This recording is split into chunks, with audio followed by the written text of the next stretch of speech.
नमस्कार दर्शक बंधु गाँ हांडीशाला को आपन को स्वागत। आज मु आपन को देखेबी मसला चिकेन। से मु चिकेन 750 ग्राम नहीं आ लंका गुंड नहीं, जीरा गुंड नहीं, हल्दी गुंड, लुण, धनिया गुंड, अदा रसुण पेस्ट नहीं, आउ चारिटा कंचा लंका कटा नहीं, धनिया पत्र नहीं, गोटा गरम मसला तेजपत्र नहीं, आउ पियाज नहीं 250 ग्राम नहीं, दुईटा बिलाती काटिक नहीं। एबे मो चिकेन रे किछि सोरिष तेल दउची।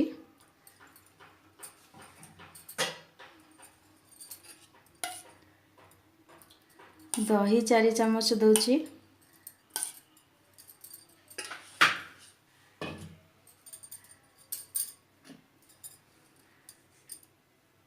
लूण 1 चम्मच,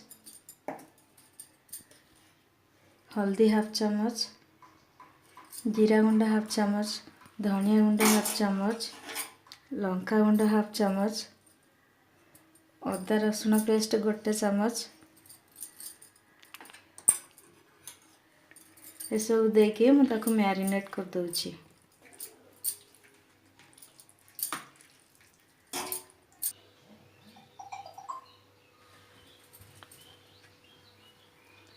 देखो मो चिकेन को आधा घंटा पे मैरिनेट करी रखी थी। आधा घंटा हो जाइए। एबे मु किछि गरम कर देइछि।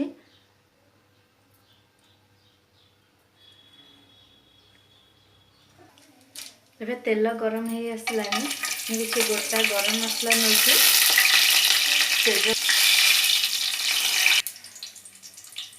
कटा प्याज नउछि,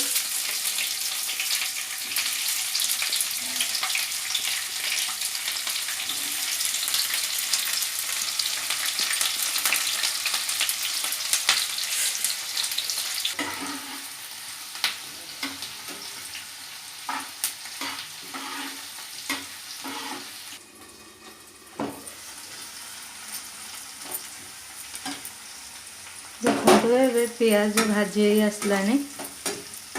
एबे मु अदा रसुण पेस्ट पकाउछि।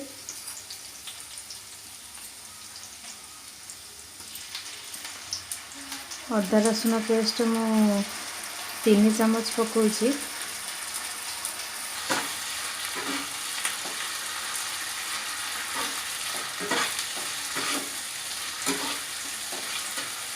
मसला को टे भल भाव कषि हाँपाई देवे।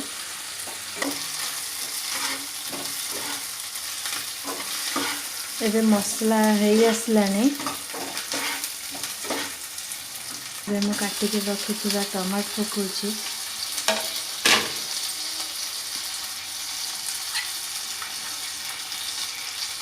लंका गुंड 1 चम्मच पकाउछि।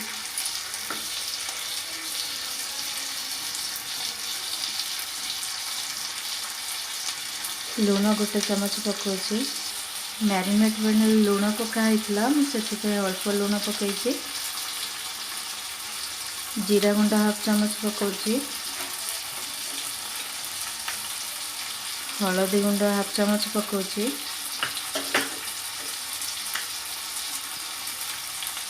धनिया गुंड हाफ चम्मच पकाउछि।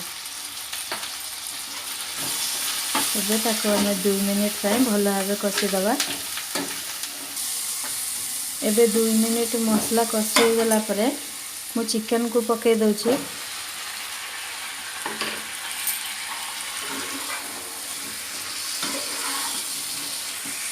चिकेन को भल भाव मसला सहित मिसई देबे।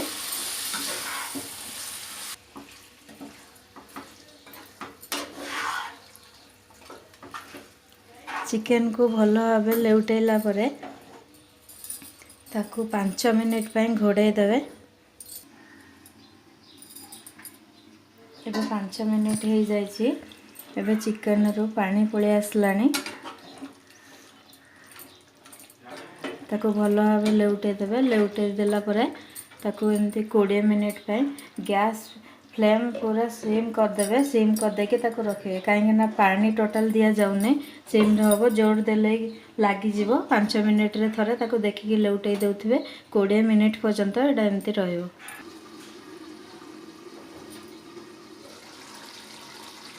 मझिरे मझिरे ताकू एमती लेउटे देउथिबे न लागि जीवो।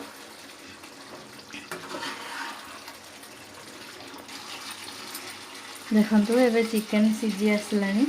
एबे मु किछि गोलमर्च गुंड दउछि, गरम मसला किछि दउछि, काटिकी रखिଥିବା धनिया पत्र दउछि। एबे मु गैस बंद कर दउछि।